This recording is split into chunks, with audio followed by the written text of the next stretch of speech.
Noong unang beses akong nakatanggap ng video call mula sa online date ko, nagkataong nagka-allergy ako. Ang mukhang kinilala bilang funny clone mula pagkabata.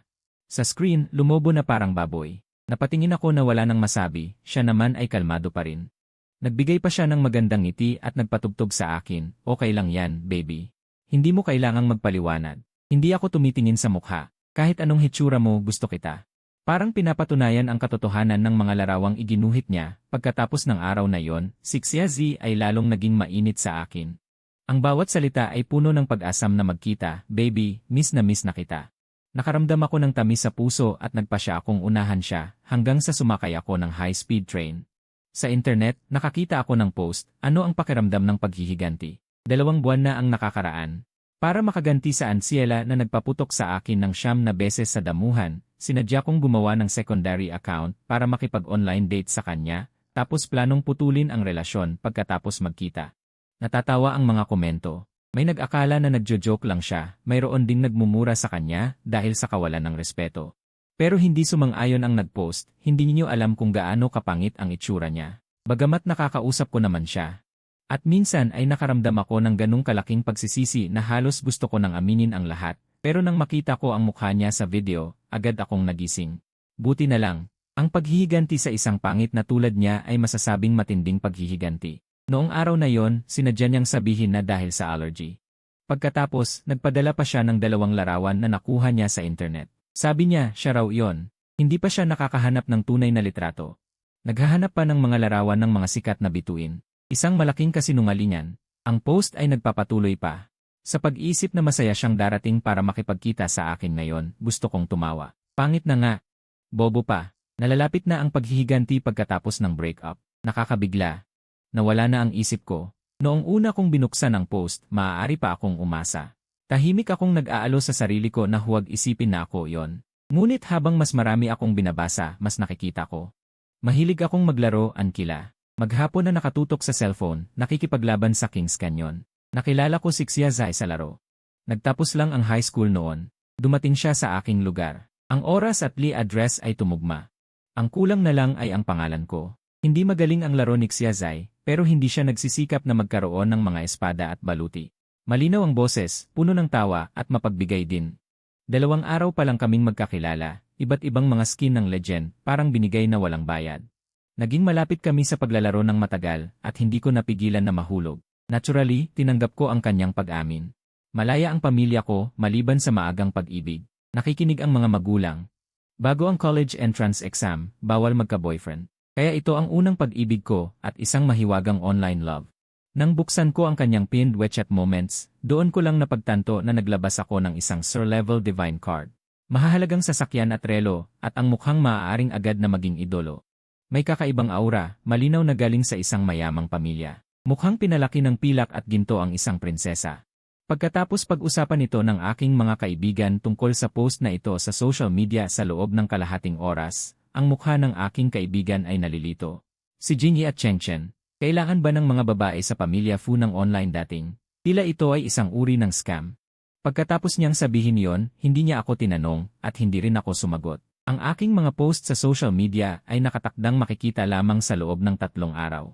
Mula nang maglaro ng Nyi Honor of Kings, mas madalas kong i-post ang mga screenshot ng aking mga panalo. Ang huling beses na kumuha ako ng litrato ay noong bagong taon. Pagkatapos naming maging magkasintahan, si Xia Zi ay naging napakaalalahanin sa akin, ngunit hindi niya naitanong ang tungkol sa aking hitsura. Mukhang hindi siya masyadong nagmamalasakit. Ang aking kaibigan, seryoso, ay nagsimulang muling suriin ang mga selfie ni Xia Zai. Kung gayon, paano kung peke ang larawan? Kung hindi, kaibigan, humanap ka ng oras para sa isang video call upang kumpirmahin ito. Kung hindi, mag-iingat ka. Mas mabuti ito kaysa sa pagiging isang malaking kabiguan sa huli. Sa tingin ko rin, kaya't nakipagkita ako kay Xia Zai. Mag-video call kami sa gabing iyon. Mabilis siyang sumang-ayon. Ang aming unang online date. Ginugol ko ang buong hapon sa pagpapaganda sa aking sarili. Nagpalit ako ng ilang mga damit sa harap ng salamin, hindi mapakali sa pagiging kinakabahan. Kumain ako ng isang bagong produkto mula sa cake shop sa ibaba upang mapawi ang aking kalooban. Hindi ko inaasahan na mayroon itong piraso ng pinong peach puree. Allergic ako dito. Pagkatapos kumain, naramdaman kong nahihilo at nakatulog sa kama. Hanggang sa naalala ko ang tawag, dahan-dahan akong sumagot, at nang tumingin ako sa screen ng telepono. Sa screen ay ang pinong mukha ng isang babae, hindi naiiba sa larawan, makapangyarihan at maganda. Ang mga sulok ng kanyang bibig ay nakataas, at mayroon siyang bahagyang kakaibang ngiti. At ako, sa maliit na screen, ang aking mukha ay namaga na parang inihaw na tinapay, ang aking mga talukap ng mata ay namamaga, at ang aking mga mata ay naging manipis na mga siwang. Ang aking mga labi ay parang dalawang sausage na nakabitin. Ako ay nakakabwisit na pangit. Mabilis kong pinatay ang kamera. Hindi ako makapagsalita, humihingi ng paumanhin, nagkaroon ako ng allergy ngayong gabi. Medyo hindi maganda. Huminto siya ng kalahating segundo, pagkatapos ay sumagot ng may ngiti. Okay lang, mahal. Hindi mo na kailangang magpaliwanag. Hindi ko tinitingnan ang mukha. Gusto kita kahit anong hitsura mo. Ang dalawang pangungusap na ito ay nagpahupa sa aking pagkabagabag. Isang init ang dumaloy sa aking puso. Pagkatapos, natatakot na ako na baka mali ang pagkaunawa sa akin, kaya nagpadala ako ng 2 larawan na mas nasiyahan ako. Pagkatapos kong ipadala sa kanya, sumagot siya ng isang naghihinagpis na voice message. Mahal, huwag kang mag-alala tungkol sa iyong hitsura. Sa aking puso, lagi kang pinakamatamis. Noong panahong iyon, hindi ko pa lubos na nauunawaan ang kahulugan nito. Inakala ko lamang na nakahanap ako ng isang mabait at maalalahaning Diyosa ng kasintahan. Ngayon ko lang napagtanto. Naisip niya na ninakaw ko ang larawan ng ibang tao upang linlangin siya. Ang kanyang naghihinagpis na tono, kung pakikinggan mabuti, ay may bahid ng panunuya. Maraming mga netizen ang nagpunta upang panoorin ang kaguluhan, at marami ring mga netizen ang nag-criticize sa kanya, at ang mga nakakainis na mga komento ay patuloy na lumalabas. May dumating na mensahe sa WeChat, mahal. Nakuha mo na ba? Hinigpitan ko ang aking paghinga at huminga ng malalim. Sumagot ako. Sa susunod na pagkakataon, gusto kong i-forward sa kanya ang post. Nakahinga ako ng malalim. Sige, mas mabilis ang kanilang mensahe. Binabati kita na sayang lang ang pagpunta mo. Naaalala mo pa ba ang laro noong Mayo 26, 2026, alas 11:15 ng gabi? Ako yung bida na tinambangan mo ng 9 na beses. Pinaglaruan ako ng buong laro. Nakikipag-date ako sa'yo para lang lokohin ka. Alam mo ba? Maghiwalay na tayo, pangit. Paalam na. Binlock at binura niya ako. Yung post na halos malaman na ang pagkatao ko. Binura rin dahil sa mas matinding atake ng mga netizen. Binura ang account pagkatapos. Sa buong prosesong ito, sobrang bilis ng kanyang kamay na hindi ako nakapagsalita. Napabagsak ko ang telepono ng tulala. Hindi totoo kung sasabihin hindi ako nalungkot. Ang unang pag-ibig na binigay ko ang lahat, naging malaking kabiguan lang pala. Narating ko na ang destinasyon. Hinila ko ang aking maleta palabas ng istasyon ng high-speed train. Paalam, 2. Hindi komportable ang suot kong sapatos. Ito ang sinabi ni Xiaze na susundo sa akin, kaya nagsuot ako ng espesyal. Ang sikat ng araw ay bumabagsak sa aking ulo, na nagpapainit sa aking anit. Tuminala ako sa malayo. Sana pala ay nilaro ko pa siya ng mas matagal sa Kings Canyon noon. Naghanap ako ng hotel pansamantala at doon tumira. Hindi ko napigilan ang aking emosyon. Nag-text ako sa aking kaibigan. Naghiwalay kami ngayong umaga. Ano bang problema niya? Namumula ang aking mga mata. Nag-summarize ako ng malungkot. Sabi niya pangit ako. Natahimik ang aking kaibigan. Sabi niya pangit ang mukha mo. Totoo ba? Naglalarawan siya ng ekspresyon ng isang matandang lalaki na tumitingin sa telepono sa tren, halatang nagulat. Malungkot kong isinalaysay sa kanya ang lahat. Para makapag-aral kami sa parehong universidad, sabay kaming nag-apply sa kailangan ko na ngayong mag-report. Ang pag-ibig sa pag-isip ay nakapipinsala. Habang nakikinig, nagmumura ang kaibigan ko hanggang sa halos mawala ang kanyang boses. Kinuha niya ang baso ng tubig para basain ang kanyang lalamunan. Sa huli, bumuntong hininga siya, mababa ang kanyang tinig. Huwag kang malungkot, Montre. Makukuha ko ang unang pwesto ngayong linggo. Dadalhin kita sa malaking kalye. 2 araw akong naglaro ng husto sa hotel. Unti-unting nawala ang kaunting kalungkutan at pagkabagabag. Inayos ko ang aking pakiramdam. Ngayong araw ay magre-report na ako bilang bagong estudyante sa The University. Ang mga senior sister sa labas ng universidad ay napaka-energetic. Habang kinukuha ang aking maleta, masigasig silang nagbebenta ng mga smiling card. Setyembre na, matindi ang sikat ng araw. Bahagya kong ibinaba ang aking maskara. Ipinakita ko ang aking mamula-mulang mukha. Salamat, senior sister. Hindi na kailangan. Natigilan ang senior sister. Namula ang buong mukha niya kaysa sa akin. Hindi na kailangan ng card. Dapat alagaan ng mga senior sister ang mga junior brother, di ba? Junior brother, saang dorm ka? Malakas ang lakas ng senior sister. Tutulungan kitang ilipat ang iyong dorm. May isang tao sa likuran na bumulong. Nasa pareho rin tayong dorm. Sama na tayo. Nang lumingon ako, nakita ko ang isang lalaking nakasuot ng itim na salamin at mukhang mahinahon. Natawa ako sa kanya ng bahagya, napakaganda. Nagulat siya. Mahinang sabi, ang gwapo mo, kayong apat ay umakyat. Sa kama, sa mesa, nakipagpartner ako sa matalinong lalaki sa huling isla. Ang lahat ay napakadaling makasama. Ang lalaki sa kama ay nag-imbita sa akin na sumali sa bagong grupo ng mag-aaral sa buong paaralan. Ang pangalan ng grupo ay ang pangalan ng bawat isa kasama ang kanilang propesyon. Hindi ko mahanap ang pangalan ni Xia Zai sa loob. Hindi ko masasabi kung ito ay magaan o malungkot. Magandang balita. Hindi ko kailangang makasama ang aking kinaiinisan na dating kasintahan sa parehong universidad. Masamang balita, nilinlang niya ako muli. Marahil ay wala siya sa paaralang ito. Ang pagpuno sa mga paghihigpit ng magkasama ay dahil lamang sinabi niya ito ng walang pag-isip. Mabuti na lamang, si Master La ay nasa aking orihinal na plano. Hindi ito masyadong masama. Nag-iisip ako ng kung ano-ano. Biglang nagulo ang bagong grupo ng mag-aaral. May nagtanong sa grupo, may nawawala sa silangang pinto ngayon. Kung may nakakakilala, mangyaring ibigay sa akin ang kanyang impormasyon sa pakikipag-ugnay. May bayad. Pagkatapos, isang litrato ang ipinadala at ito ay ako. Nang ako ay babalik, binawi na ng tao ang litrato. Salamat, nahanap na siya. Naglalaro pa rin ang mga tao sa grupo, sino ang unang makapagpapalipad ng aming kagandahan sa pag-ibig. Masyadong mabilis ang pagbawi. Yumuko ako muli upang kumpirmahin. Hindi ko pa naipadala ang aking mensahe. Narinig ko ang masiglang usapan ng aking mga kasama sa kwarto mula sa labas. Si Hianyan ay napakatanyag. Sinasabing hindi lamang siya maganda.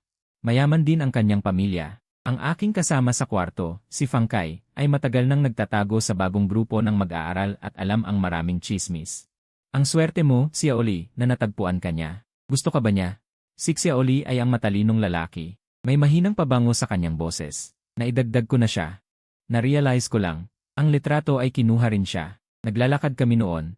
Nakatingin lang ako sa kamera, siya ay nasa kaliwa, medyo natatakpan ako. Kaya pala hinahanap siya. Tahimik kong binura ang mga salita sa usapan. Ito ay totoo. Kahit papaano ay magbigay ng pangalan sa amin na mga ordinaryong tao. Muntik na akong maging malungkot. Patuloy na nagsasalita si Fang Kai. May kakaibang tunog. Hindi, naalala ko na may kasintahan siya. Dati araw-araw niyang sinasabi sa grupo na samahan niya ang kanyang kasintahan na maglaro. Siguro ay naghiwalay na sila. Sabi ni Xiaoli, si Xiaoli ay mabilis na naging unang nagbago sa aming dormitoryo. Nagsimula siyang ayusin ang kanyang sarili. Hinalungkat niya ang lahat at mayroon pang maraming bote at garapon sa mesa. Paminsan-minsan ay lumalapit siya sa akin at nagtatanong, "Okay ba ang damit na ito? Ang hairstyle na ito ay hindi maganda." Tinitignan ko ang simpleng shirt at pantalon nigi. Medyo nag-aalangan ako. Sigurado ka bang magtatanong ka sa akin? Tumawa si Lin Yu sa tabi. Anong payo ang maibibigay ni Xiu? Ang fashion ay nakadepende sa mukha. Kahit ano pa ang isuot niya, mukhang maganda siya. Lumingon si Xiaoli at tumingin sa aking mukha na may kaunting inggit at komplikadong ekspresyon. Nakakabuti yan. Nagdala si Fang Kai ng isang mausisang tingin dito. Xiaoli, kayo na ni Hianyan. Bakit wala kayong lahat na nagde-date? Binawi ni Xiaoli ang kanyang kamay at yumuko. Maliit na ngiti ang lumitaw sa kanyang mga labi. Huwag magmadali, Montre. Kakagaling lang sa military training. Nasunog ang balat ko sa araw. Gusto kong pumuti bago ko siya makita. Si Fang Kai, ganoon din kakagaling lang sa military training. Lahat tayo ay natusta na parang soy sauce, maliban sa akin dahil na-opera ako noong unang bahagi ng taon. Nag-apply ako ng exemption sa training. Wala akong magawa kaya hindi ako lumalabas, kaya kakaunti lang ang beses na lumabas ako. Tanong ulit ni Fang Kai, kung gayon, parang online dating na lang kayo ngayon. Mahal ka niya talaga, di ba? Nagkatinginan lang tayo at nagdeklara ng relasyon. Xiao Li. Dati, magkapareho kami ng high school. Pero, nagpatigil siya. Sumungaw ang isang napaka-awkward na ngiti. Dati, mataba ako at mahiyain. Siguro hindi niya ako napansin noon. Kaya pala, sila ay matagal nang nagdeklara ng relasyon. Pero hindi nila ito inilalathala. Sa group chat ng mga bagong salta, sumali si Hianyan sa kasiyahan at nagkalat ng mga red envelope. Akala ng iba masaya lang siya. Tanging ang ilang mga kasama sa dorm na nakakaalam ang nakakaalam na ipinagdiriwang niya ang kanilang matamis na pag-ibig. Madalas akong nagtatago doon. Kahit ang aking kamay ay hindi sinasadyang nakakapit sa isa, ang aking notification para kunin ang red envelope ay mabilis na lumitaw. Ang aking swerte sa pagkuha ng red envelope ay napakasama. Sa isang red envelope na 2,000 yuan, nakuha ko lang ang 25 sentimo. Pagkalipas ng 1 minuto, biglang nag-mention si Hianyan sa akin. Babalikan niya ako. Sinusubukan kong iwasan ang iyong tingin, mahal ko. Tinitigan ni Hianyan ang pamilyar na pangalan sa screen. Sumingit si Chuyan na nagtulak kay San. Si Yan di ay puno ng pagkayamot. Ilang araw na ang nakakaraan, binasted niya lang ang pangit na lalaking ito. Ngayon, muli silang nagkita sa ganitong paraan. Bakit niya nakalimutan ang isang sandali? Talagang nagkaroon sila ng emosyon noon. Kaya't nagkasundo silang pumasok sa parehong universidad, sa parehong kurso. Ang pangalan ng kurso ay isang screenshot na ipinakita niya sa kanya dati. Kaya't siya ay sigurado na siya ang tunay na Song Shiyu dahil gumamit siya ng peking pangalan para sa pagtatalaga. Hindi siya nakilala ng kabilang partido. Batay sa kanyang antas ng pag-ibig noong panahong iyon, malamang na siya ay magiging isang maligalig na problema na hindi bibitiw sa hinaharap. Ang napakamaingat na notification sound ay tumunog. Nagpadala si Xiaoli ng mensahe, "Ano ang ginagawa mo sa group chat?" Ang nakasimangot na kilay ni Hianyan ay bumuka, at siya ay hindi sinasadyang napangiti. Ang kanyang mga mata ay nagliliwanag na may kasamang kaunting tawa. "Wala, baby." Naghanap siya ng dahilan para isara ito. Pagkatapos, ang kanyang mga mata ay nakatutok sa chatbox, naghihintay ng kanyang tugon. Naniniwala si Hianyan. Siya at si Xiaoli ay talagang may kapalaran. Si Song Shiyu, na nagpapanggap na siya, ay nakatagpo ng totoong tao pagkalipas ng ilang araw.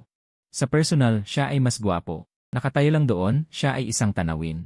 Hindi sinasadya, kumuha siya ng litrato. Sa kabutihang palad, noong araw na yon, noong ipost ko ito, agad siyang nag-chat sa akin. Mas pinaladong siya, gusto rin niya. Nagpadala ulit si Xiaolei ng emoji ng pusong naglalaro. "Akala ko may nagawa akong mali sa'yo, Hianyan. Hindi ko akalain na ang dating kasintahan at ang kasalukuyan ay maaaring nasa iisang dormitoryo." Tumigil saglit, nagtanong na may kaunting kasamaan, "Kasamahan mo ba siya sa dormitoryo?" "Ang pangit ba niya?" "Xiaolei, sa tingin ko. Karaniwan lang." Tumawa siya, "Baby, ang cute mo." Napakabait naman ng boyfriend niya. Mahinahon pa ang paglalarawan. Ang daming kumuha ng pulang sobre. Ako lang ang ni-mention para magbayad at walang dahilan. Ito ay dahil sa pagiging pabago-bago ng mood ng nauna. Sa isang walang imik na paraan, ibinalik ang 2 cent na pera. Kung hindi nila alam, iisipin nila na 25,000. Nagpasya akong lumabas at bumili ng kalahating piraso ng malamig na pakwan. Para mapakalma ang aking galit. Hindi ko alam kung ano ang pinag-uusapan ni Xiaolei, parang masaya siya. Nakita niya akong palabas, sumigaw siya, "Shiyu, pupunta ka ba sa likod ng kalye? Maaari mo ba akong bilhan ng mga peach?" "Hindi pwede. Sa Peachwood, madali akong magmukhang baboy." "Ganoon pala." Nag-iisip siya, sa magaan na tono, "Kung gayon, pupunta ako mamaya." Ang araw ng tanghali ay nakakasilaw na nakakapatuloy ang ulo. Nagbabalot ako ng pamaypay para sa araw, tinatakpan ang itaas na bahagi ng aking katawan. Pagpasok ko sa tindahan, tinupi ko ang pamaypay. Bigla kong naramdaman ang tingin ng maraming tao. Hinawakan ko ang aking mukha. Nakita ko na nakalimutan kong isuot ang aking balaklava ngayon. Sa daan pabalik para sa pakwan, biglang nag-text sa akin si Fangkai. "Nalathala ka na." I-forward ang isang post sa confession wall. Maraming mga litrato na kuha sa akin. Nakadisplay sa ibaba, hinahanap ang isang nakakagulat na kagandahan. Anong kurso ang estudyante na ito? Hindi ba talaga isang sikat na artista ang pumunta sa aming paaralan para mag-shoot? Ang mga komento sa ibaba ay masigla rin. Ito ba ay bagong estudyante sa DAI? Ang military training ng DAI ay katatapos pa lang. Hindi ko siya nakita noong nagte-training ako. Napakaputi ng balat niya. Nararamdaman ko na parang kaya niyang pigain ng tubig. Ang ganitong uri ng banal na salita, hindi pa nakikita noon. Siguradong isang mas batang estudyante ng DAI. Mayroon na ba siyang kasintahan? Sana huwag baliwalain ang kasarian.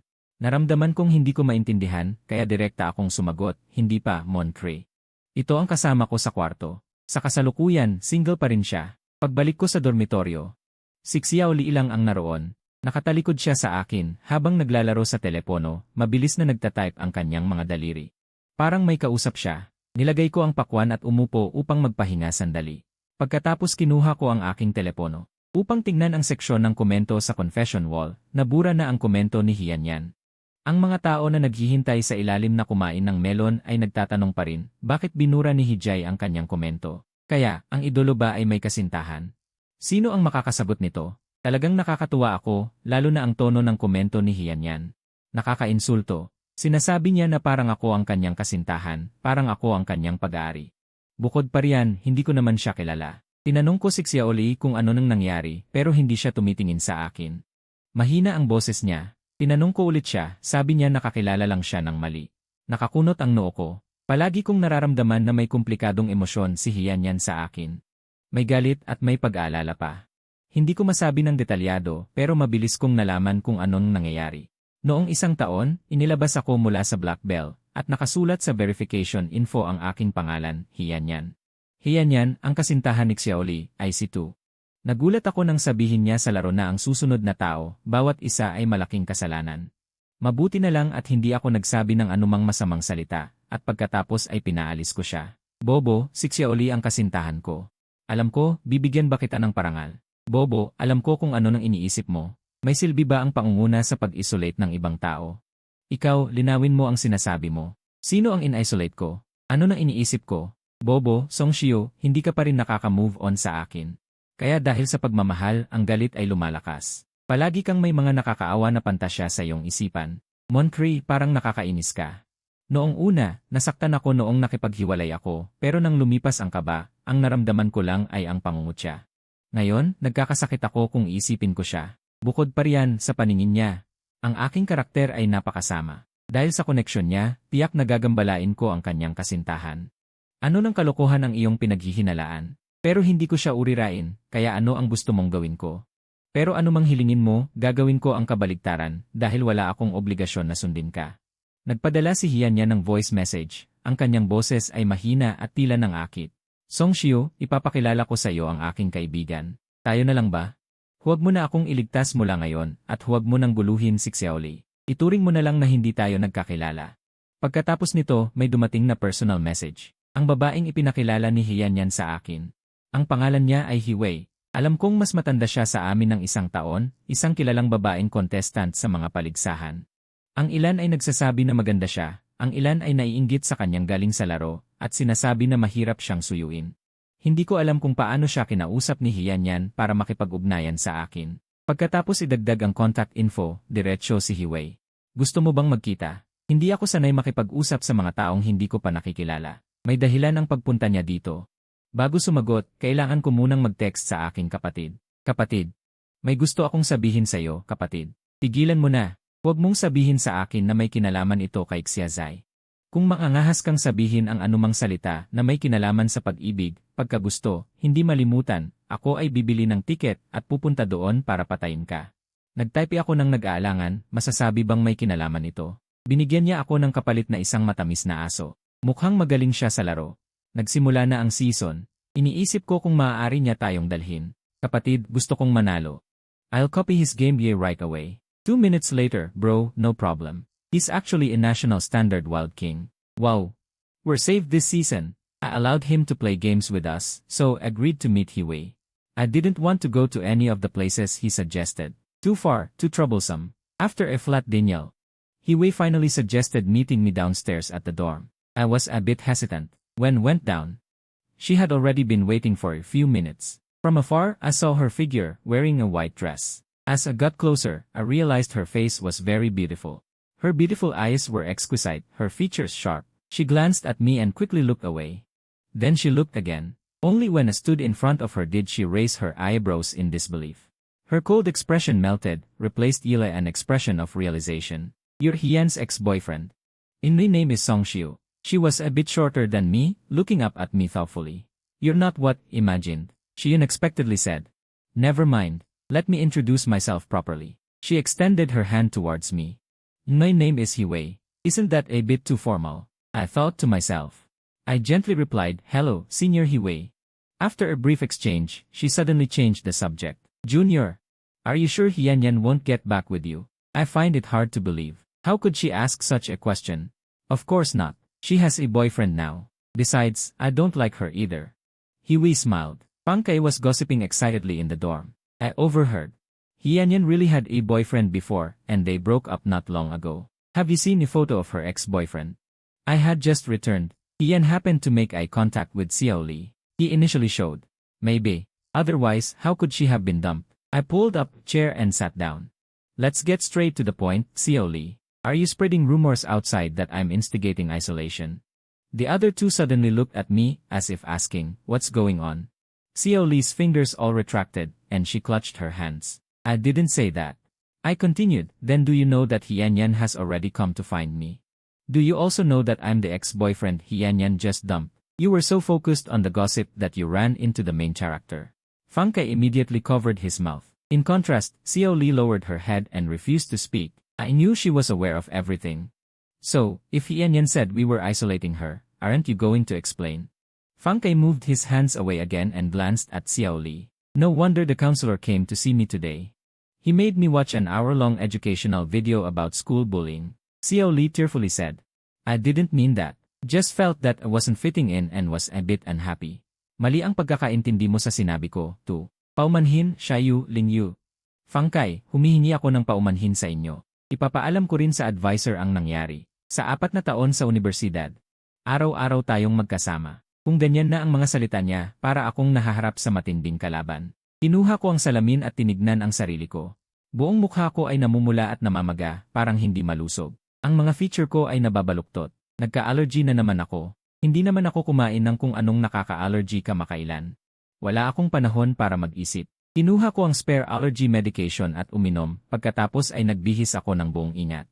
Nagbihis ako ng maayos para makapunta sa mga orientation meeting, too. Nakakapagtaka, ang allergy symptoms ko ay paulit-ulit.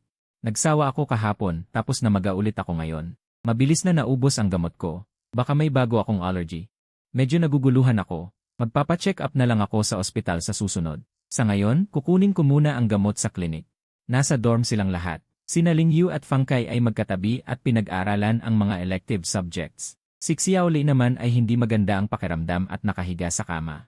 Isinuot ko ang mask ko at lumabas. Siguro nag-away kami ni Xiao Li kamakailan. Nitong mga nakaraang araw, malamig ang pakikitungo niya sa akin. Kanina, nang buksan ko ang kurtina, nakita niya ang mukha ko at tiningnan niya ako mula ulo hanggang paa.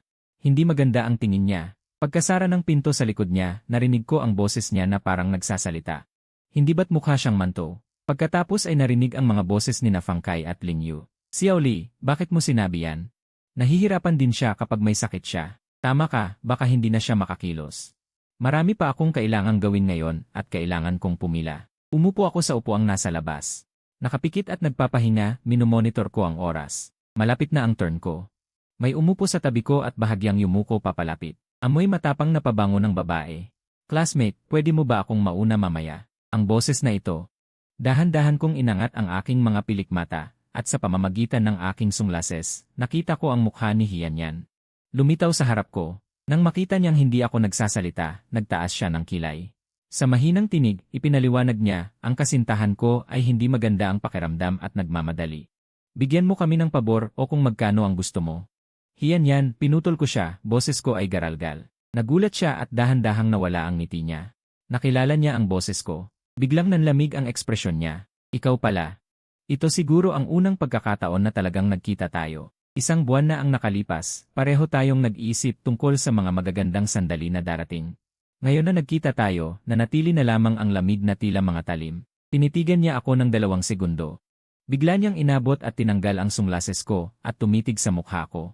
May bahid ng pagkabigo na dumaan sa kanyang mga mata, at pagkatapos ay may ekspresyon na parang sinasabing, nakita ko na nga. Ang pangit mo pala tingnan sa malapitan. Agad kong kinuha ang sunglases ko pabalik, sinisikap na pigilan ang galit. Nagka-allergy ako. 1 beses na allergy, 2 beses na allergy. Gaano kaswerte naman yon? Maniniwala ka man o hindi, mukhang wala siyang pakialam na makipaglaro sa akin. Tumayo siya. Lumayo siya ng malaki, nakatingin sa akin mula sa itaas. Mukha kang ordinaryo kapag tiningnan mo ako. Inakala kong hahanapin mo si Hiwei, hindi ko akalain na si Hiwei ang humahabol sa'yo. Naghihintay ako ng mensahe mo buong araw. Talaga namang inakala kong may maibibigay kang sorpresa. Ha, ganito lang pala. Sunod na ako. Ayoko nang makipagtalo sa kanya. Magpapasuri muna ako, tapos kukuha ng gamot. Nang makuha ko ang gamot pagkatapos niyang makipag-usap sa akin, tinawag niya ako. Binigyan niya ako ng 1 kahon ng gamot para sa sipon at sinabing iwi ko ito para kay Xiao Li. Palagi siyang nagtatago. Isinoli ko ito. Wala akong obligasyon na pagsilbihan ka. Kaibigan, lalaro ba tayo ngayong gabi? Sa wakas ay may oras siya. Kahit 1 slit lang ang mga mata ko, maglalaro pa rin ako. Hinila ko si Hiwei sa formation. Naging masigasig akong diamond player. Kaibigan, first time ko ring makakita ng ganito kahusay sa national standard.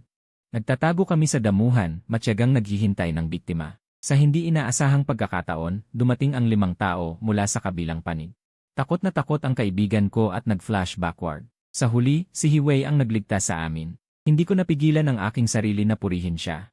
Ang galing mo, talagang walang paghahambing, walang sakit. Kung hindi tayo nagkasama, 3 na ang bangkay na nakahiga dyan. Ang bayani ng laro na malakas kanina. Biglang nakaupo sa pwesto niya at na-outly. Mahina niyang sabi. Nalaglang ako kanina. Sabi ko, naniniwala ako sa'yo. Nag-offline na ako. Pinatay ko ang kamera at patago akong naglaro hanggang hating gabi. Dahil sa allergy, maaga akong natutulog nitong mga nakaraang araw.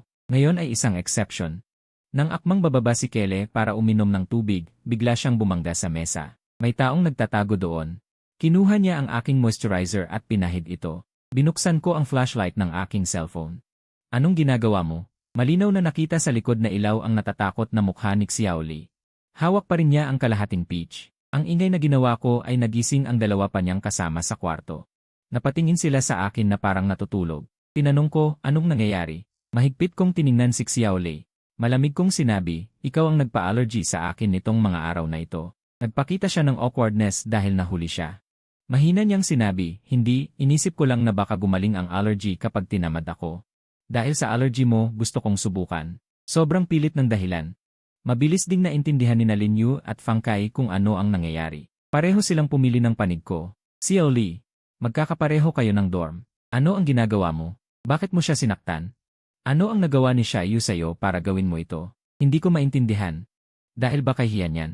Nahihiya akong aminin ang hindi malinaw na online romance na yon. Isa pa, wala na akong koneksyon kay Hian yan. Kung pilit kang maghanap ng anumang gulo sa pagitan natin, ito ay ang sayaw. Pagkatapos ng ating maikling pag-uusap noong huli, binlock ko na rin siya. Bumuntong hininga si Ling Yu. Baka gusto niyang pasamain ang mukha mo. Naiinggit siya sa iyong kagwapuhan. Xiaoyu, sasabihin ko sa'yo. Noong huli, nagbiro siya sa harap ng mukha mo sa dorm. Patuloy na paulit-ulit na sinabi ni Xiaolei habang nakayuko. Talagang hindi ko sinasadyang saktan ka. Hindi ko akalain na ang mga nakapasok sa universidad na ito ay mayroon pa ring sentido komon. Xiaoli, sobra ka na. Kailangan kong isumbong ito kay Dao Yuan. Pinunasan niya ang kanyang luha na parang nasasaktan, bumalik sa kanyang upuan upang tumawag, at pagbukas niya ng bibig ay umagos na ang luha. Talaga, hindi ko sinasadya. Hindi nila pinapakinggan ang aking paliwanag dito. Talagang hindi ko na kayang tumira dito. Narinig ang mahinang tawa ni Hianyan mula sa kabilang linya. Ikaw ang nagsimula, Montre. Ako na ang bahala sa pangit na yon. Lumiko si Fang Kai at tumingin. Sino ang pangit? Sa dorm, may matangkad, may payat, lahat gwapo. Si Xiaoli lang ang medyo hindi kagwapuhan. Agad niyang tinakpan ng mic at kinakabahang sinabi, huwag na. Hindi maganda yan, Hianyan. Mon amor. Kung gayon, lumabas ka muna ngayong gabi. Ipapadala ko sa iyo ang pera. Itinuro ni Xiaoli na umiiyak. CJ, pagkatapos ay binaba ang telepono at mabagal na nagsimulang mag-impake. Galit na galit si Fang Kai. Xiaoli, may sakit ka ba sa utak? Palagi mong sinasabi na parang tayo ang nananakit sa'yo. Ngayon ay ikaw ang nananakit kay Xiaoyu. Ang inggit sa iyong itsura ay hindi mo na maitago. Ngumiti ng bahagya si Xiaoli. Sabihin niyo ang gusto ninyo. Wala naman siyang dahilan. Sinabi niya. Mas gusto niya ang aking personalidad kaysa sa pisikal na anyo. Nagpadala si Hiwei ng screenshot ng chat group. Makalipas ang 1 minuto, binawi niya ito. Pasensya na, mali ang pagkakapadala. Hindi mo pa nakita, di ba? Nakita ko na. Ito ay screenshot kung saan sinisiraan ako ni Hianyan sa grupo. Ang bagong mag-aaral na si Song Shio mula sa Departamento ng Pananalapi. Napaka-competitive at bigla na lang niyang tinatarget ang aking kasintahan. Ano ang masasabi mo? Kahit na may nagawa ang aking kasintahan sa kanya, siguradong problema niya yon. Naniniwala lang ako sa aking kasintahan. Ang kanyang mga kaibigan sa grupo ay tumatawa at nakikipagkasundo. Maraming mga komplikasyon sa mga dorm ng lalaki. Noong siya ay dumating sa Qianbei, ang ating bayaw ay umiiyak na. Siya ay may allergy lamang. Hindi naman siya naputulan ng braso o binti, bakit kailangan pa itong pagkaabalahan? Ang mensahe ni Hiwei ay nasa pinakababa. Siya ay medyo may paninindigan at makatarungan. Sa tingin ko, mali ang sinasabi ninyo. Hindi niyo alam ang buong sitwasyon. Bakit kayo basta-basta naninirang puri sa iba? Nakasalamuha ko si Song Shio at sa tingin ko ay mabuti siya. Tinanong siya ni Hianyan, anong panig ka? Pagbukang liwayway. Tumakbo si Xiaolei dala ang maleta, akala mo ay may kasalanan tayo. Sumisikip ang amoy sa dormitoryo. Isinama namin ito sa aming tagapayo. Nahirapan ang aming tagapayo dahil inireklamo din ni Xiaolei ang aming pananakot sa kanya.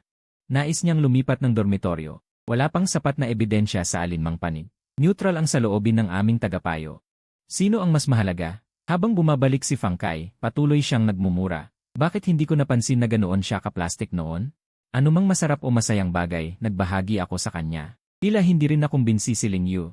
Hindi ko alam kung paano siya nakarating sa konklusyon na pinagkakaisahan namin siya. Kung hindi ko siya pinaalalahanan na pumili ng klase, nakalimutan niya ang kanyang sarili. Hindi siya makabangon sa umaga, ako ang kusang nagdala sa kanya ng agahan. Hinawakan ko ang aking mukha na nagpapagaling. Isang komplikadong damdamin. Sa totoo lang, maganda ang aking impresyon kay Xiaoli. Sa loob, mayroon siyang madilim na puso. Pagbalik ko, nilinis at na-disinfect ko lahat ng gamit ko. Pagdating ng gabi, biglang nakatanggap ako ng mensahe mula kay Hiwei, hindi ko dinala ang payong ngayong gabi. Maaari mo ba akong sunduin? May kaunting ulan sa labas. Ang address na ibinigay niya ay isang restaurant malapit sa paaralan. Hindi ito malayo. Dahil sa malaking pabor niya sa akin, napilitan akong sumang-ayon. Nang makarating ako sa gate, nakita ko ang isang grupo ng mga babae sa labas ng restaurant. Nakagrupo sila at tila nag-uusap tungkol sa isang bagay. Hindi masyadong malapit o malayo. Narinig ko silang nagsasabing, ipadala mo na ang iyong kasintahan para sunduin ka. Si Hiwei ay tinawag. Ang dating kasintahan niyan yan. Hindi ba nahihiya si Hiwei? Ang pangit ng dating kasintahan niyan yan. Irrigay, sino ang nakakaalam? Hulaan natin kung sino ang unang darating. Sina Hianyan at Hiwei ay nakatayo sa gitna ng karamihan. May ilang tao sa tabi na tumatawa at pumapalakpak. Ang kuya ay talagang napakagwapo, kaya pala hindi mo ipinagmalaki. Lumakad ako sa tabi niya nang hindi tumitingin. Binabaliwala ang mga kamay na kumakaway at ang kakaibang takbo ng mga pangyayari. Sinabi ko kay Hiwei, "Sister, umalis na tayo." Ang tawanan ay parang pinindot ang pause button. Biglang natahimik ang hangin. Hindi ko alam kung sino ang nagsabi. Ito ba ang kasintahan niyan yan o ang kanyang dating kasintahan? Ano ang pamantayan nito? Pangit ba ito? Sumimangot si Hianyan. Xiaoli, naging kakaiba ako kanina. Ngayon ay mas kakaiba pa. Ano ang sinabi mo? Ngumiti ng bahagya si Hiwei na walang pag-aalinlangan at ibinigay ang payong sa aking kamay. Nakatayo siya sa tabi ko. Yan, lasing ka na ba? Itinuro niya ang isang tao sa hindi kalayuan gamit ang kanyang baba. Iyon ang iyong kasintahan. Ang nasa ilalim ng payong ay ang figura ni Xiaoli. Sinundan ni Hianyan ang kanyang tingin. Ang kanyang mga mata ay ganap na dayuhan na parang nakikita niya ito sa unang pagkakataon. Hindi ko mapigilan na magmura, sino ang impyernong ito? Saka siya tumingin sa akin. Ang pagkabigla ay isang komplikadong damdamin. Naisalin sa iyong mga mata. Ikaw pala si Song Xiu. Sabi ko, hindi ba? Maayos ang pagkakabihis ni Xiaolei ngayon. Mabilis siyang lumapit. Mumiti ka. Namumula rin ako sa dami ng mga taong nakatingin. Inggit, yan, nandito na ako para sunduin ka. Yan, medyo nanlalabo ang mga mata mo. Kaya ikaw pala ang mga araw na nagchat-chat sa akin. Baby, hindi ko na inalintana ang pampublikong lugar. Pinutol siya ni Lisheng, tinanong, baliw ka ba? Bakit mo ginaya ang litrato ng iba? Malinaw mong alam na hindi ako ang gusto mo. Natigilan si Xiaolei, tapos iniiwasan niya ang mahahalagang bagay. Pero mahalaga ba kung ano ang itsura ko? Hindi mo ba gusto ang personalidad ko? Sabi ni Yanyan na may malamig na ngiti. Putang ina mo. Tapos tumingin siya. Pinigilan siya ni Hiwei ng walang emosyon. Mahigpit na inakbayan ang balikat ko. Freshman, umalis na muna tayo. Lumalaki ang sigawan. Dinala niya ako palayo. Nang humarap ako, narinig ko ang tunog ng pagngangalit ni Hianyan. Hiwei, huwag mo siyang hawakan. Alam mo na pala dati pa, bakit hindi mo sinabi? Lumingon si Hiwei. Parang hindi siya makaintindi. Pero Yanyan, hindi ba ikaw ang nagsabi sa akin na makilala si Song Xiu, freshman? Hindi ko napigilan na paalalahanan si Hianyan. Hindi tayo nagkarelasyon. Huwag mong kalimutan kung ano ang sinabi mo sa akin sa WeChat noon. Ang bumerang na itinapon ko kanina ay tumama sa kanyang noo. Ang galit niyang ekspresyon ay nagkalat. Napakagulo ngayong gabi. Inayos ko ang aking mga iniisip at sa wakas ay naintindihan ko. Ang taong gusto ni Hianyan noon ay ako talaga.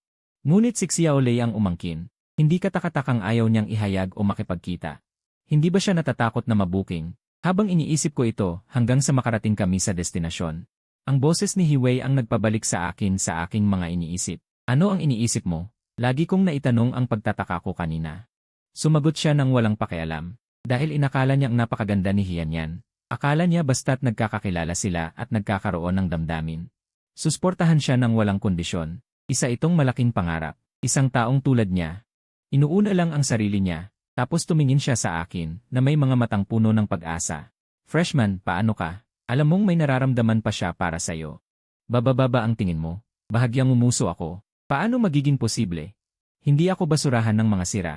Mabilis na kumalat ang balita mula kay Fang Kai. Sinasabing pagkakita ni Hianyan kay Xiaoli. Napakaitim ng kanyang mukha, parang kung ano. Agad niya siyang sinampal. Noong una, mahal na mahal ni Lingle si Hianyan, hindi ba? Isang sulyap sa habang buhay. Pagkatapos ng 2 araw, magkasama na sila ni Xiaoli. Nakita ni Fangkai ang katotohanan. Nga, hindi pa sila nagkita. Ibig sabihin, hindi siya mapangahas na makita ni Xiaoli. Ano pa ang ibig sabihin nito? Ibig sabihin, ang taong hinahanap ni Hianyan noon ay hindi siya. Naaalala ko na may 2 tao sa litrato noon. Xiaoyu, ikaw ba ang isa? Tumango ako. Pinatunayan nito ang kanyang paghahanap. Ang taong hinahanap ni Hianyan noon ay ako. Fangkai, huwag mong pagtawanan. Hayaan mong ipaliwanag ko. Ang taong nagkagusto sa unang tingin ay ang dati niyang online girlfriend, ngunit siya pa ay napalitan. Diyos ko, napakawalang hiya talaga ni Xiaoli. Nag-scroll ako sa tablet, naririnig ko ang boses ng kaibigan ko sa earphones. Sino nagsabi na walang diskarte ang mga babae? Tingnan mo yan, hindi rin mukhang simple. Sabi nila, birds of a feather flock together. Magkakagrupo sila. Ano pa bang magandang kalalabasan yan? Ang pinakamalaking problema niya dito ay pagsuway sa mas nakatataas. Hindi pa kayo nagkakarelasyon, pero tinawag ka niya para sunduin siya nang hindi man lang nagbibigay ng paliwanag. Sa hindi mo namamalayan, naging taya ka na naman sa larong ito ng mga babae sa pera. Talagang Big Bang. Hindi talaga mapagkakatiwalaan ang mga babae, kaibigan. Huwag kang mag-alala, mag-practice ako ng Zhongling ngayon. Mula ngayon, hindi na tayo asa sa iba. Palaging tawagan si Hianyan para idagdag ako. Naisip ko, kaya kinuha ko na lang ulit ang dating WeChat niya. Mabilis na napuno ng mga mensahe niya ang screen. Sabi niya, paumanhin at pagkatapos ay isang mahabang sanaysay. Hindi ko binasa ng mabuti. Sa bawat mensahe niya, sinipi ko ang mga salita niya noong nakaraan. Kung tayo ay dalawa na, ituring na natin na hindi tayo nagkakilala. At pagkatapos ay isang-isa ang idinagdag. Paulit-ulit ito hanggang sa tuluyan na siyang bumigay, kumain ng isda. Huwag mo gagawin yan. Binalok ko na naman siya. Talagang wala nang mapuntahan si Xiaoli. Nahanap pa niya ako. Bumalik siya sa dorm, maputla ang mukha. Sabi niya, pwede ba tayong mag-usap? Wala akong panahon. Basta tulungan mo ako. Kung mahihikayat mo si Hianyan na makipagbalikan sa akin, susundin ko ang instructor at kusang magpapadrop ng puntos. Pwede ka ring mag-report sa pulis at tutulong din ako. Pwede rin akong magbayad sa'yo. Tuminala ako, medyo nagulat. Ganito pala kalala ang pagiging love-struck niya. Isinara ko ang cellphone ko at sabi, sige, sabihin mo na. Napilitan akong makinig sa kanyang mga pinagdaanan. Sa simula, akala ni Xiaoli na binabantaan siya ni Hianyan, kaya agad niyang binuksan ang private chat. Hanggang sa nakita niya ang sarili niya sa mga sinasabi nito, doon niya naintindihan na nagkamali siya. Ngunit, ayaw pa rin niyang palampasin ang pagkakataong makipagrelasyon sa kanya. Hindi alam ni Hianyan, matagal na siyang lihim na nagkakagusto dito ng 3 taon sa high school. Ginawa niya ang lahat para malaman ang universidad na pinapasukan niya, kaya doon siya nagpunta. Mukhang mataba siya noong high school. Hindi niya nagkaroon ng tapang na sabihin ang kanyang nararamdaman, kaya habang bakasyon, nagsikap siyang magbawas ng timbang at nawalan ng 80 pounds. Ngunit ang kwento ng pagbabago mula sa pagiging mataba patungong gwapo ay hindi nangyari. Ang dating mukha ay nandoon pa rin. Pinaka nakapagpapabago lang ay ang maging medyo kaakit-akit. Nais niyang mahalin siya ni Hianyan dahil sa kanyang pagkatao, kaya nagsikap siyang ayusin ang sarili niya. Gagawin niya ang sarili niya na mas gwapo. Tiyak na tatanggapin siya nito. Siya ay masyadong idealistiko. Ang unang pagkikita nila noong gabing iyon ay sumira sa lahat ng kanyang mga pangarap. Habang nagsasalita, umiikot ang kanyang mga mata. Dahan-dahan siyang napatingin sa aking mukha, at nakita ko ang galit sa kanyang mga mata. Songxiu, nalungkot ako nang makita ko ang iyong pananaw. Talagang naiinggit ako. Kung maging ganito lang sana ako, siguro wala na akong problema. Unti-unting naging pagkamuhi ang nag-aalab na linya sa likuran. Bakit sa isang sulyap mo lang, hindi na makalimutan ni Hianyan? Gusto rin niyang itanong kay Hianyan. Sa mga araw na magkasama sila, ang kanyang walang takot at walang malay na kabutihan at malasakit, hindi ba talaga ito nakakuha kahit kaunting sinseridad mula sa kanya? Pinakinggan ko ng mabuti, pero kahit na ano paman, hindi ito dahilan para saktan mo ako. Hindi maganda ang pakiramdam ng allergy. Hindi niya iniisip na magpapawala siya. Mapait na umiti si Xiaoli. Ayaw niya akong makita ngayon. Kung ikaw ang tatawag, siguradong lalabas siya. Tulungan mo ako. Gutom na ako. Kung gayon, humingi ka ng paumanhin sa akin. Pasensya na. Mag-text ka kay Lingle at humingi ng paumanhin kay Fangkai. Nahihiyang kinuha niya ang cellphone at ginawa ito. Pumunta ka at linawin na hindi ka namin binubugbog at sinadya mong ipagawa sa akin ang bagay na yon kay Gumi. Kinagat niya ang kanyang labi at nagpa siya. CJ, sumasang-ayon ako sa'yo. Inalis ko si Hianyan sa blacklist at nagpadala ng isang maikling teksto. 7 oras sa larangan ngayong gabi. Pumunta ka. Pagkatapos ay nag-reply siya ng marami. Hindi ko binasa. Siyempre, hindi rin ako pumunta. Hindi ko inaasahan na magkaroon siya ng maling pagkakaintindi. Umalis na lang si Xiaoli at hinabol siya. Paglingon ni Hianyan, ang kanyang tingin ay parang gustong pumatay. Ang mga mensahe ni Hianyan ay mabilis na dumating. Bakit hindi? Bakit ayaw mo akong makita? Galit ka ba sa akin? Naging masamang multo si Hianyan. Hindi ko alam kung saan niya nakuha ang aming numero at dumating sa harap ko sa tamang oras. Tahimik na sumunod sa akin na parang buntot. Pinanood niya akong magpakain ng pusa. Sinabi niyang dati kong ibinabahagi ang aking malaking orange na pusa. Pinanood niya akong kumain. Nakasandal ang kanyang baba sa kanyang kamay at sinabing naaalala niya na gusto ko ang isang partikular na ulam at nag-aral siya para dito. Sinabi niya ang maraming mga bagay mula sa nakaraan hanggang sa ihulog ko ang aking chopsticks na may mahinang tunog na pa. Sinabi mo rin na yon ay dati. Natigilan si Hianyan, tila natutuwa na ako ang unang nagsalita. Ang kanyang mga mata ay lumiwanag. Hindi pa kita nakilala. Mahal na kita. Hindi ito may kinalaman sa iba. Nararamdaman mo rin ito. Hindi ba? Ang aking damdamin para kay Xiao Li ay ganap na nakabatay sa katotohanan na siya ang iyong dating. Kaya mabait ako sa kanya at walang kondisyon na nagmamalasakit sa kanya. Iyon ay dahil inakala ko na ang taong makikipag-date sa akin ay paumanhin. Ang pinsalang dulot ng mga maling pagkakaintindi na iyon ay hindi iyon ang ibig kong sabihin. Sabi ko, pero pinanood mo lang ang mukha, napakamababaw mo. Si Xiao Li ay hindi espesyal. Pero hindi ka rin mas mabuti. Huwag mong kalimutan, bago siya dumating, nakipaghiwalay ka na sa akin. Gusto mo bang basahin ko ulit ang mga sinabi ko? Sa paningin ko, kulang ka pa sa karanasan at hindi marunong matalo. O kaya'y malas, sino mang makipag-usap sa iyo ay magiging malas. Tumahimik siya saglit. Si Chan Ban ay humigpit ng hawak at nang magsalita siya, ang kanyang tinig ay medyo naging bara. Talaga bang hindi mo na ako mabibigyan ng isa pang pagkakataon? Sabi ko, hindi. Umalis na si Xiao Li, nakatanggap siya ng parusa. Buong paaralan ay pinagalitan dahil medyo nakakahiya. Nakasama pa siya sa balita ng ilang video platform. Naging sikat sa sandali, halos lahat sa paaralan ay alam kung ano siya. Sa tuwing may dumadaan sa kanya, palagi silang tumitingin. Siya mismo ang unang hindi nakayanan ang tingin ng iba at lumipat mula sa paaralan. Pagkatapos, hindi ko na siya masyadong nakita. Akala ko naging malinaw na ang sinabi ko noon, pero hindi pa rin sumuko si Hianyan. Sa pagdadahilan na muli siyang manliligaw sa akin, muli siyang kumapit sa akin. Kaya, anumang tawagin ako ni Hiwei. Sasabihin ko, ate, baka nasa ibaba si Hianyan na nagbabasa sa akin. Paumanhin, Moncre, hindi na ako pupunta. Baka naghihintay si Hianyan dito. Hindi, sabi ni Hianyan. Si Hianyan ay Hindi nagtagal, narinig ko na nag-away silang dalawa. Malakas ang kanilang pagsuntok. Akala ko lang ay nag-away ang magkababata. Hindi ko inaasahan na umabot sa ganitong antas. Narinig ko na pinilit nilang suntukin ang mukha ng isa't isa. Ako ang naghasik ng gulo. Medyo hindi ko magawa, kaya sinabi ko kay Hiwei na bibisitahin ko siya. Nang matagalan ako ng 2 oras dahil sa isang bagay, nang makarating ako sa kwarto, natagpuan ko rin si Hianyan sa loob. Nabalutan ng maraming benda ang kanilang mga ulo, parang mga dumplings. Ang isa ay bali ang paa. Ang isa naman ay bali ang kamay. Mahina ang tinig ni Hiwei na may pagkayamot. Gaano katagal ka dito? Umalis ka na. Sabi niya, sinabi niyang bibisitahin niya ako. Hindi niya sinabi na bibisitahin ka, malamig na tumawa si Hianyan. Akala mo ba ang taas mo? Hindi ba ako ang nagsabi noon na paglalaruan kita na parang aso? Kung gusto ka niya, sasang-ayon ka bang isama siya? Nagturo ako sa kanyang paa. Patuloy na sinabi ni Hianyan, sa esensya, pareho tayong tao. Kung mas marami kang gagawin, totoo kang magiging mabuti. Hulaan mo kung ano ang iisipin ni Xiaoyu kapag nalaman niya. Ang hula ko ay katulad din ng sa akin ang iyong kapalaran, tumawa rin si Hiwei. Mayroon ka bang ebidensya? Sinasabi mo lang, at sa iyong puso, makakakuha ka pa ba ng tiwala mula sa kanya?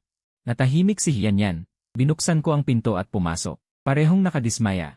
Ngayon alam mo na, biglang natigil ang tinig ni Hiwei, na wala ang dati niyang pag-aalangan.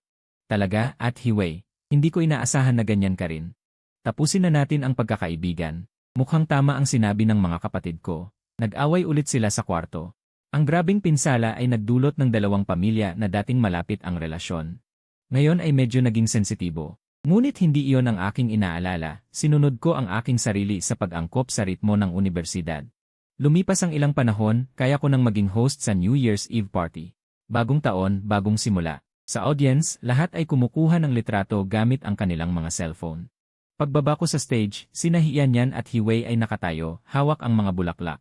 Hanggang ngayon, hindi pa rin sila sumusuko sa pang-aasar sa akin. Tumayo ng tuwid si Hianyan. Xiaoyu, nauunahan ni Hiwei na lumapit sa akin. Mababang tingin, Xiaoyu, mahigpit mo akong yakap.